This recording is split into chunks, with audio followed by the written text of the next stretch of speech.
Riamh agus fáilte arás to the Crazy House Prices podcast, the podcast where I help you buy your own home, get your finances in order, analyse the housing system in Ireland, and generally help you adults a little bit better. I'm your host, Ciarán Mulqueen, and today in episode 34, I'm talking to Lorcan Sirr, who is a senior lecturer and housing policy and analyst and an all-round expert on housing. So, are house prices going to crash? Why isn't supply bringing prices down? And could we actually run out of water and electricity? From housing delivery dodgy data to ageing infrastructure and the working homeless, this is one of my most sobering and important podcast episodes yet. If you're trying to buy, rent, or just stay sane in the Irish housing market, you need to hear this. Okay, now in today's episode, I have Dr. Lorcan Sirr on again. Third time on the podcast, Lorcan. No one has even been on twice, but this is your hat trick. Yeah, it must be cheap or easy or something, Kieran. Both, yeah. But no, the episodes always get really good numbers, and you are so good at just explaining things in ways that people can understand, given your job as well. That's a helpful skill to have. So we'll get straight into it. Where are house prices going? Because this is thing that I get asked this, I don't know how many times a day, every day, and people are saying, well, I might hold off because I think house prices are going to crash because this is all feeling very 2007 again. And I'm like, oh, it's not the same. It's totally different. But so are house prices going to crash, in your opinion? Yeah, well, the first thing to say is you're right. Like, it's not the same as 2007. 2007 was all about extending credit, like giving people 100, 105, 110% mortgages and borrow up to wazoo and all that kind of stuff, right? And it's not that we've put the central bank have come down strong on that. So we have our 4 times cap or whatever it is for first time buyers, all that kind of stuff. So it's not about that. But prices, like my gut instinct is that prices are going to keep going up. And actually government policy is doing nothing to counter that, really. A lot of government policy, well, they nearly admitted to you that they want prices to keep going, but maybe at a more sustainable rate of inflation, if you know what I mean, 2 or 3% a year. And there are prime ministers, like countries like ours, the Anglo-sphere countries, like there are prime ministers in other countries, like in Australia, for example, where they've come out explicitly and said, yeah, we want house prices to keep rising. Because if you think about it, like at a fundamental level, the people who deliver most housing are private builders. They only build when prices are rising. Like, what builder's going to build when prices are falling? You know what I mean? It wouldn't be much of a builder. So in order to keep them in the game these days, we need to keep prices going up, or at least keep their profits going up.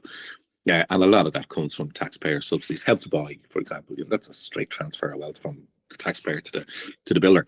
But it keeps the prices up and it keeps them rolling along, and that's what government kind of want.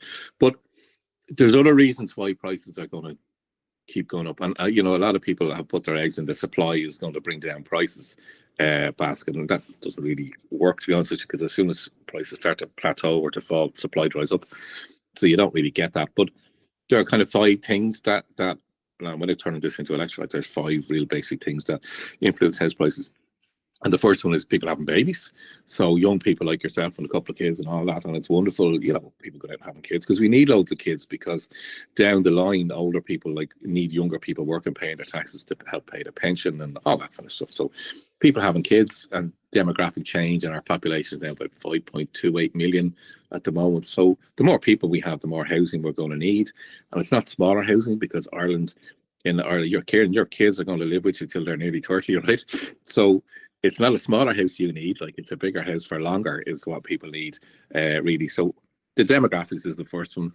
The second one is immigration. So people coming into the country, net immigration. So minus the people who leave, the people who come in, and even excluding things like Ukraine and that, which saw 100,000 people kind of flood into the country very quickly. We've had continuous net immigration, so more people are coming into the country than leaving. So they bring with them, their own needs, and they're quite often, they're not babies coming into the country, they're adults or couples, and they need housing, and typically they're coming in to a relatively good job. So they'll want to either rent somewhere or to buy somewhere increasingly. So that's the third reason. Wages is a big driver, right? So every 1% increase in wages that people get across the board, on average, is going to see a 2% rise in house prices. Because if you think about it, Kieran, you go to the bank and I've got more money in my salary than I did last year, so I can borrow more. right? If I Yeah. can borrow more, I can go out and pay more for the house, right? So there's that side of things. So wages, so the public sector people got, I don't know, what is it, 10.25% over 2.5 years or something like that, right? That's going to put more money in people's pockets, so they can go to the bank and say, I need to borrow more to buy a house, and out we all go competing against each other with more money. And the private sector also are going to get something like 4.5% rise this year, the IBEC reckon. So that's going to translate into a 9% increase if you want to go like that. It gives you more money to borrow against. So what have we done? Demographics, immigration, and wages. Okay. The next big one is interest rates. Okay, so the more interest rates come down, the more you can borrow, because your repayments get cheaper, right? So banks will look at your repayment capacity every month and say, well, he doesn't have to pay as much this month in repayments, so we'll give him more money we can borrow more money. So the interest rates is a big one. So every 1% decrease in an interest rate, say from 4% to 3%, is a 3% rise in house prices. And we saw yesterday, the day before, whatever, the ECB reduced interest rates by 0.25%, and they've been continuously reducing them. Oh, yeah, I think that's the eighth decrease since last summer. I think. Yeah, so whatever it was last summer to today, I don't really keep track of it, but whatever it is, you can multiply that by 2, that reduction, and that's, goes straight into house prices. People can afford more also. So that's demographics, immigration, wages, interest rates. So the ECB, if that gets, now they have to be passed on by the domestic banks here, but they most often are. Or if we got, say, a new entrant into the market, an online bank or something came in and offered really cheap mortgages, like that would allow people to borrow more money. And then the final one is supply. And an increase, a 1% increase in supply should lead to a 2% decrease in house prices. All things being equal, as the economists say, right? Ceteris as Paris, and I'm not an economist. But things are never equal, because there's always people having babies, dying, leaving the country, coming into the country, getting new jobs, getting more money, getting less money, whatever. There's never things are never equal. So supply is actually quite a minor part of the whole equation about the impact on house prices. And we see this from the Bank of England, and our own central bank have all done studies on the impact of supply on house prices, and it's negligible. It's like 1 or 2%, whatever. It's a small amount. So all those things put them all in the pot, Kieran, and you end up, I don't see a scenario where house prices are going to go down this year, and that's, and it could be a 10, 12, 15% increase that we see happening, So that's unfortunately where I see things going. Well, unfortunately, I say, if you're a young person or household looking to buy a house, but if you're a mover, or if you're someone who's got equity in your house or want more equity or going on to do something else, it's happy day. Yeah, it can be, but like I know my own house has gone up in value just given what's going on around me, and the houses are going for insane money compared to what we paid. And at the time when we bought our house, it was the most expensive house ever bought in this area, and it was quickly beaten in about 2 weeks after that. But then let's say mine's worth more. That's not really much use to me, because the next thing, if I'm looking, because we've 2 kids and it's a very small house, and I think we'd be fine. But I'm always looking at this stuff and I'm thinking, well, what if we wanted somewhere bigger? But in order for us to get somewhere bigger in and around here, it's way more than our house has increased in value, if you get me. And then because we borrow to our maximum, there's not much extra wiggle room there, because our wages haven't gone up we're both teachers, so wages gone up very, very little. So it's it doesn't really benefit me, and I guess it's probably benefiting people more that bought at a time when prices were rock bottom, like say 12, 13 years ago. And for them, they've got massive equity, but even still, everything's inflated onto the next one. So I don't really know, but let's just recap those 5 things, right? So we've got immigration, which we know there's so many people, and we've got basically record low unemployment, don't we? I think we're at full employment, I think, technically. We're pretty much at full employment, 4%, yeah. Yeah, so we've full employment, we've immigration coming in, and point 2 was then the demographics. Wages. Yeah, demographics is number 1, so people having kids. Yeah. Immigration, people come into the country, 99% of them to work, and quite often in high-paid jobs, the pharma and the finance and tech. Yeah. Number 3 then was wages. Yeah. Number 4 was the ECB or interest rates, and then number 5 is supply. Okay, so it's looking pretty bleak for people trying to Yeah. buy a house at the moment because the prices have Yeah, gone up. you make a good point there though about. So I'm in the same situation. I have an ex corpo house here in Dublin, right, 1929, built by Cramptons, all that stuff, right, and it's doubled in value easily since I bought it anyway, if not more. It's paper money though. It's not money that I can access really, and it's not money I want to access. It's just the bricks and mortar that we live in, and you're in the same boat, I'd say. So it's kind of paper money away unless you want to move. And so, you can release that equity and have that money. But then, like you say, if you want a bigger house, particularly in the same area, you're going to spend commensurately the same. Do you know that kind of way? That all that equity that you've got in your current house is absorbed into the next one. So it makes it kind of tricky. Now, the only thing is, Kieran, for people like you and me, is that, and everybody who's got lucky enough to have a house with a bit of equity in it, if we wanted to move, say, to Thurles or Sligo, you got a job as a school principal in Letterkenny, you'd be quits in because you'd probably buy a house and have no mortgage. And I'd be something similar if I moved to Tipperary or if I moved to somewhere like that. That's the only advantage. But if you and I live kind of inner city-ish, and if we wanted to remain in the inner city, to trade off a small house close to work, bigger house far. It's like the Father Ted thing, small, close, far away. Yeah. That's really what it comes down to. Okay, right. So we've established prices aren't going to come down anyway. And it's something people always say to me, and I'm like, they're hoping for prices to collapse or to crash. And I keep trying to explain to them, if that happens, you likely won't be able to get a mortgage anyway, because it'll be back to where we were, where people couldn't get mortgages, or they're being really strict, or people had no jobs and all that. It's not something that people should be wishing for, but I can understand people's frustration because prices are just getting away from them. I was even chatting to somebody the other day, pal of mine, and they're living rent free, so they're not paying any rent. And he's saying, well, we're thinking about buying a house, but like the amount they're saving each month isn't even keeping up with where prices are going, which is insane. So they're literally living rent free. So all of their income coming in, they've no kids, all their income coming in is going straight into the bank, and it's still not keeping up with the inflation of prices around them. Yeah, it's a good point there about people wanting things to crash. Crashes happen for a reason. And like, if you're lucky enough to be in the public sector or civil servant, the chances are, if there's a crash, you'll probably keep your job. You might take a pay cut, but you'll keep your job like the last time. But if you're in the private sector, there's a chance that the economy is tanking overall. So banks are going to close the door straight away. So the house prices might come down, but so might your job. Yeah.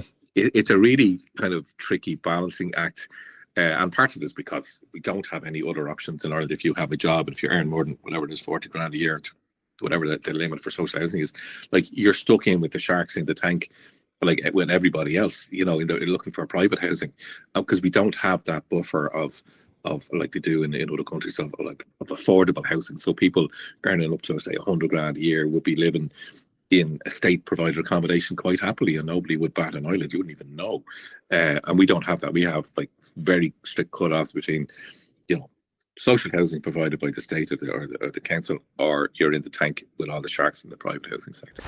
I just want to pause the podcast for a moment to talk to you about a company called Beat the Bank. So the stress of organising mortgage protection just got a whole lot easier with beatthebank.ie. This amazing Irish company offers the guaranteed lowest price for mortgage protection in the country, and it's not just for first-time buyers. You can switch your own mortgage protection anytime and enjoy the benefits of their market-leading discounts. I, along with hundreds of my Instagram followers, have used Beat the Bank, and the feedback has been amazing over the last 12 months. With their 100% end-to-end digital experience, quoting and applying for mortgage protection has never been easier. You can get a quote in seconds and apply in minutes, without the hassle of unwanted sales calls or any paperwork. So visit beatthebank.ie today and protect your mortgage with ease and peace of mind. Beat the Bank saves you time and money on mortgage protection, whether you're a first-time buyer or looking to switch. They've also just launched income protection and life insurance on the site too. And if you have a house or are renting and are planning to buy, you need to consider protecting your income. So check out beatthebank.ie. Now, back to the podcast.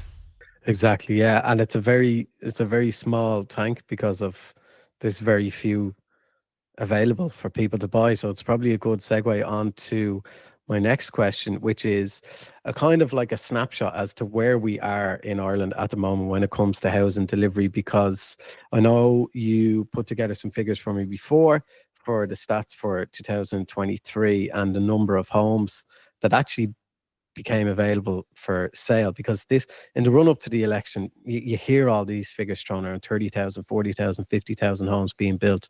Um, and people think then that's 30,000 homes. And the government, I always think it's funny because they come out and they say, we've built 30, as if they've built them. They haven't built any. But so few of those 30, and I'm repeating myself all the time to people, so few of those 30,000 or 32,000 homes are actually available for you or me to buy.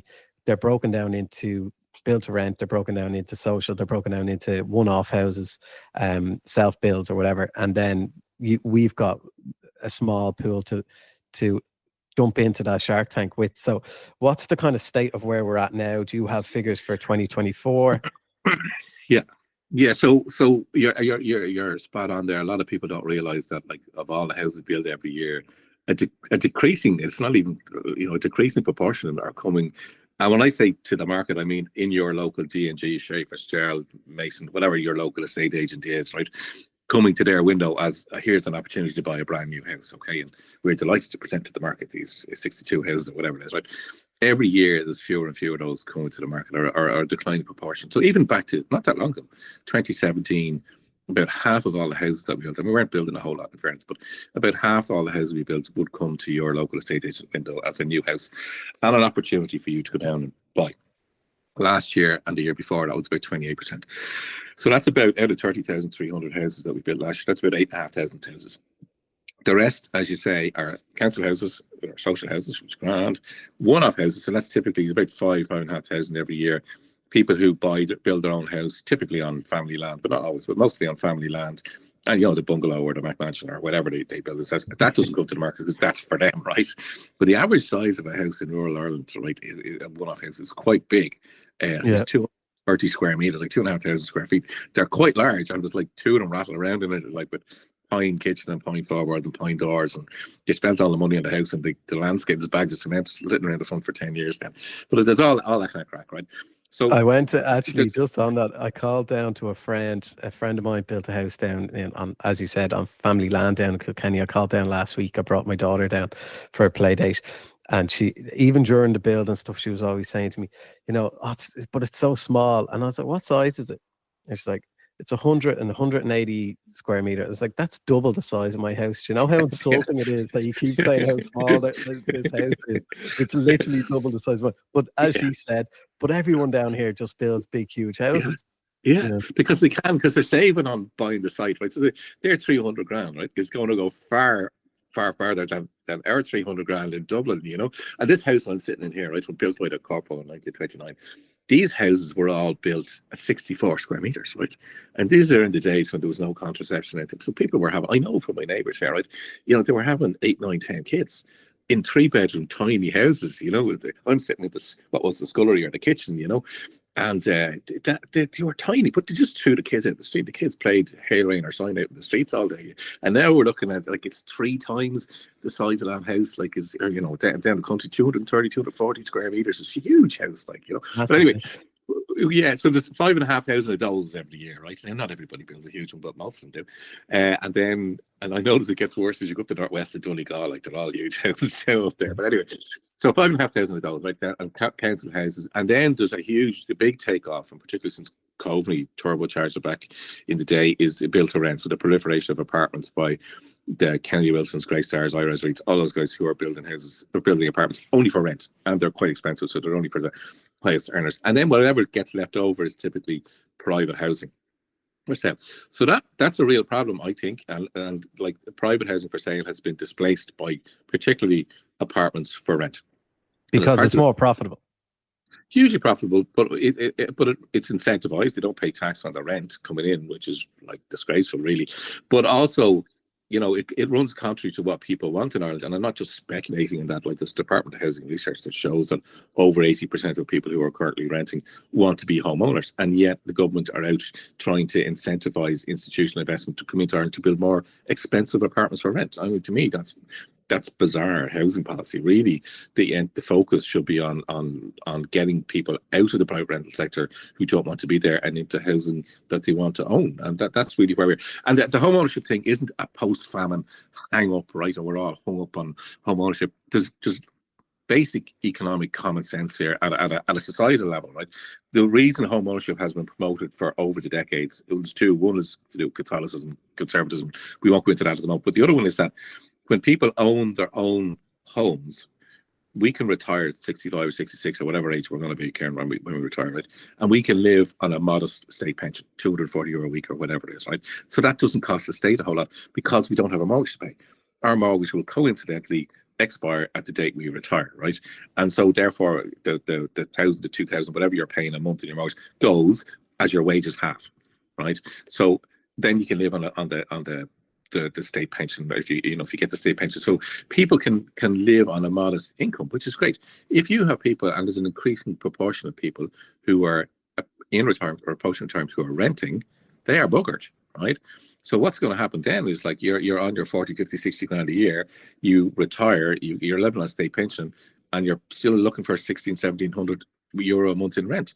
And you can't afford it. So what happens? The state is going to have to step in and subsidise that. So it's going to this emphasis on the rental sector is going to cost the taxpayer an absolute fortune. And I'm not talking in 30 years' time. I'm talking in like 5 to 10 years' time. Yeah, it's a serious time bomb that has been ticking for a while. And the whole pension time bomb, which is why they're trying to bring in auto enrollment, which I don't know when that's ever actually going to come in. I don't think they even have a provider for it yet. But it's that time bomb's been ticking for a long time.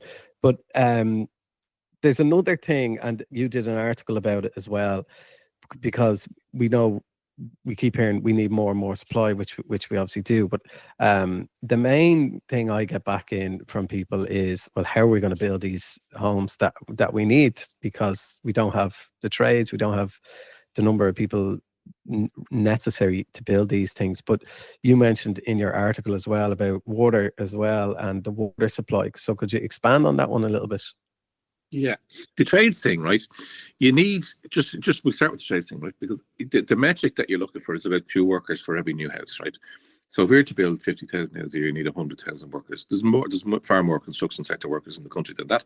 The issue is a lot of them are building other things. They're building data centers, they're building logistics warehouses, they're building hotels, they're building all sorts of things that are arguably less important than housing, right? Now, not all the skills are transferable, but a lot of them are. So we do have a fairly good sized construction sector there. We might have all the skills, but we have a lot of it there. The problem is they're doing other things, right? Now, more fundamental than that is that to build a house, no matter where you build it, right, but particularly in the urban areas, you need water in and you need water out, right? Otherwise, it's not a house. So we have a real problem with our water supply in Ireland generally, because the average age of a water pipe in Ireland is 75 years old, and a lot of them are a lot older than that. And a huge amount of them are really leaky. There's something like 63,000 kilometres of pipes. There's a huge amount of pipes around the place. And they're leaking like a government backbencher. I put in the article there the other day. A lot of leakage. So the leakage rate was 47% in 2018. It's now down to 37%. And the plan is to get it to 25% by 2030. So in a few years' time. The problem there is also, it's not just the leakage. Well, it also means that we're using a huge amount. So we use 1.7 billion litres. We draw down 1.7 billion litres of water every day, right? But our usage is actually quite average across Europe, which means we're drawing down the second highest amount per capita in Europe, but we're using the average. So we're losing all that water in between. Do you know what I mean? We're taking down a lot, but not using a lot. So we're losing a huge amount of water. In the greater Dublin area, so that's Dublin, Wicklow, Meath and Kildare, we're at about 98% water capacity. So one good episode of Coronation Street, and everybody's there to put on the kettle during the break, and there might be like little snow water at the tap. We're at that level of precarity. We're that close to the edge there. So where is all the water going to come from for the 50,000 houses? Because Ishka Air and Irish Water say they can only supply water to about 30 or 35,000 houses a year, right? Which is only 70% of what the government say they want to build. So there's a huge issue with getting water in, right? Then there's the pipeline from the Partine Basin in the Shannon to draw water up to Dublin, 350 million litres a day. So we're using 590 or something million litres of water a day in the greater Dublin area, and they want to add 350 million to it. People in Tipperary are saying, that's our water, take your hands off it. I'm not going to go there on that one, but it's not necessarily your water. So that's the water in, right? But even that will just keep our head above water, because remember, as more people have babies, the population is, literally, the more people, the demand is growing. We want more housing. So that's only going to keep us going. But the other side of the equation is, right, it's all very well having water coming into the house. You also need to get rid of your wastewater. And we have huge issues down the road here. Ringsend is at capacity. So where's all the water going to be processed? And already, like today, was it today or yesterday in the newspaper, like they're talking about nobody can swim now down in Clontarf because of all the sewage that got dumped into Clontarf there accidentally. This kind of stuff is happening all the time. For the last 30 years, we have I was just the about to EU say. directive on wastewater. Yeah, we've breached it every year for 30 years, the EU wastewater treatment directive. Down the country, so we've nowhere to process the wastewater. Down the country, the issue there is that, a lot of people have like maybe 500,000 septic tanks in the country, and there's over 56% of them are leaking. Like, and when I say leaking, it doesn't mean like it's leaking. It's literally leaking crap into the ground. The ground water then goes into the well, and the well goes into your house. So we have a huge issue around, because a lot of people don't even know where the septic tank is, and they don't bother getting it cleaned out. So we have huge wastewater treatment issues as well. On the supply side, most of the water in the Greater Dublin area, 80% of it comes from the Vartree Reservoir and the River Liffey. 85% of the water in Dublin City comes from the River Liffey. It gets treated and leaks up and then gets spread out there. In the west of Ireland, where the demand for water is less, it rains more. So they have more water where they don't need it in the west of Ireland, and then there's less rain and less water happening in the east of the country where we need it most. So one good warm few weeks, and the level drops in the River Liffey, and we find an awful lot of reduced pressure in your taps or hosepipe bans. And that's why we keep getting the hosepipe bans. So that's right. Okay. So basically, the irony of us being an island, but we don't have enough water. A wet country with no water. Yeah, Yeah. It's mad. And then the other side of that is Una Buckley, who's the Secretary General in the Department of, I can't remember, one of those departments, came out last week and said, like, we're facing a situation pretty soon on the electricity front where it might be either AI, as in data centers, or housing. Right, so we're in the situation now where we're all, well, I'm not, but the government seem madly in love with data centers, even though they employ very few people. They're madly in love with the data centers and wanted to bend over backwards to keep the Yanks happy with the data centers. But that could come at the cost of not having enough electricity in the grid to meet new housing demand, and that's an issue as well. At the core of this, Kieran, right, it comes back to governments over the years not willing to spend money on water or infrastructure, and partly it's the same in housing, but the water one in particular, right? It was obviously, Irish Water was obviously teed up to be privatised. They thought that they'd be able to hive that off, and some English company would come in and charge us all for water and upgrade all the tanks. It didn't happen because of all the protests in the UK. All the way in England, all the water is privatised, and all what you see there is directors creaming it with their remuneration and their money, shareholders making shed loads of money, worst sewage leaks and worse water supply issues and cleanliness problems. So privatisation has been a total disaster in England, and it didn't happen here. So now the government are stuck with Ishka Erin, or the water infrastructure that they didn't think they'd be stuck with, but they are. And I don't think there's many policies that you'd ever want to take from the UK, to be honest. Like, they're not really a good benchmark for people to be copying from, but we tend to copy and paste a lot of what they do. We do, and Simon Harris came out there recently and said that water charges aren't going to happen under this government. Right? He also promised we get 40,000 houses last year. So I don't know whether you take him on his word or not. You wouldn't know. He's not going to be around forever anyway in politics, so you wouldn't know what would happen. They also promised to get rid of the USC about 20 years ago or whenever they were pushing that one. Exactly, yeah. But anyway, this is all very. You can't really believe. Yeah. No, this is all very depressing, Lorcan. So the prices are going up. We've no water. We've no electricity. Have you any good news for people? Well, look, it's really hard. I mean, if you're in the lucky position of being a homeowner, and even if you're kind of up to your neck in paying the mortgage every month, like, really, the value of your house is going up a considerable amount. It's not really much good to you unless you want to move down the country, and a lot of people have done that and did that during COVID. I hate being flippant about the housing sector and saying it's not as bad as you think. It's because when you look at the homeless numbers and you look at that stuff, that's awful, and there's a huge proportion of people who are homeless who are working. That's the really odd thing.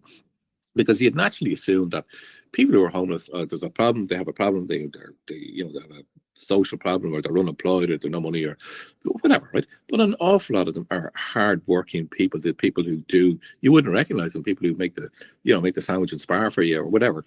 There are people doing ordinary jobs and trying to keep going in life. And raising 2 or 3 kids in a hotel room on your own, I'd say Prozac probably keeps these homeless women going, because it's a hard life. I was in France last year speaking at a cultural festival, right, in the north of France, and they brought me over to bring a bit of misery to the Irish dance.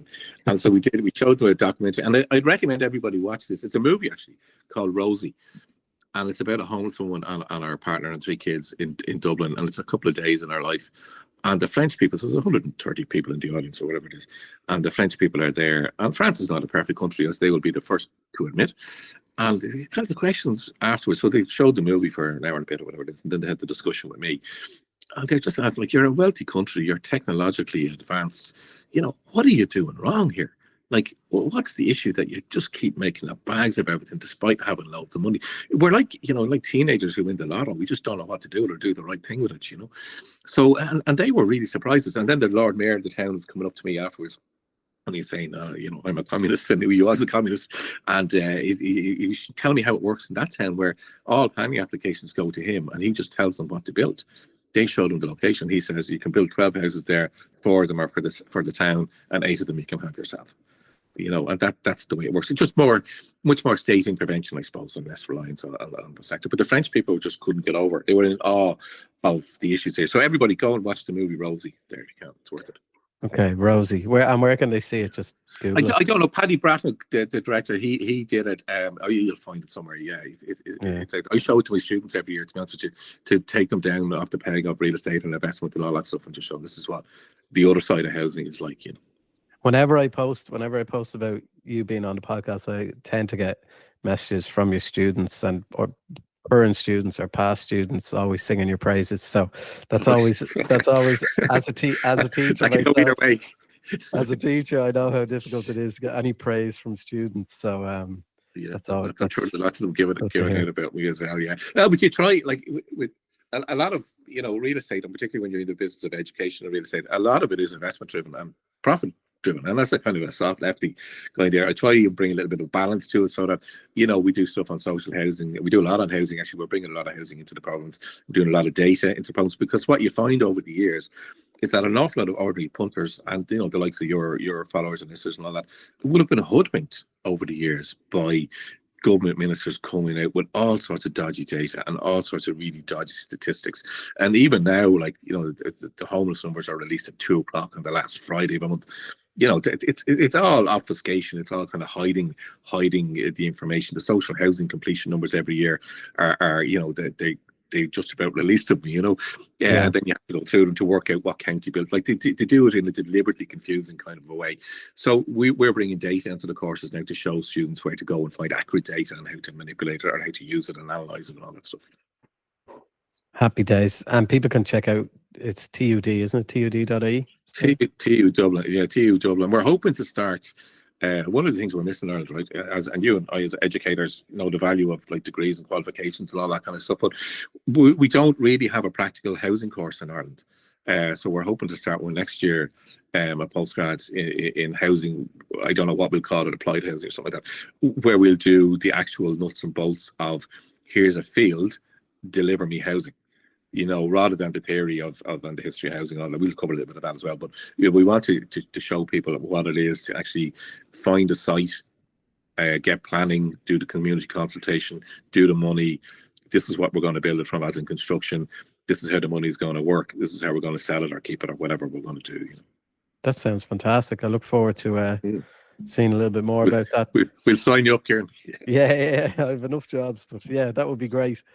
Listen, thanks so much for coming on the podcast again, Lorcan. Really appreciate it. You're welcome, Kieran. It's always a pleasure to have a chat with you. Agus Sinné Lahai on episode shut of the Crazy House Prizes podcast. Thanks again to Lorcan for joining me. He's always brutally honest but extremely informative. I really wish every single person in the country listened to his housing analysis. If this episode gave you something to think about or shout about, please share it with a friend, tag me on Instagram, and leave a quick review on wherever you listen to your podcast. It really helps the podcast reach more people. I know today's episode was a bit depressing. But if you're enjoying the podcast and my Instagram and want to show your support, head over to patreon.com/crazy house prices. Your support not only helps keep this podcast and the Instagram page going, but also gives you exclusive access to bonus content like detailed Q&As where I answer every single question sent in. Plus, you'll get the unique opportunities to engage with my community of over 110,000 followers, asking them questions that Google could never answer. Also, my book, How to Buy a Home in Ireland, is available nationwide. Just Google it and you'll find it in stock somewhere, or just rent it from your local library for free. So I will chat to you all soon. Slán go fóill.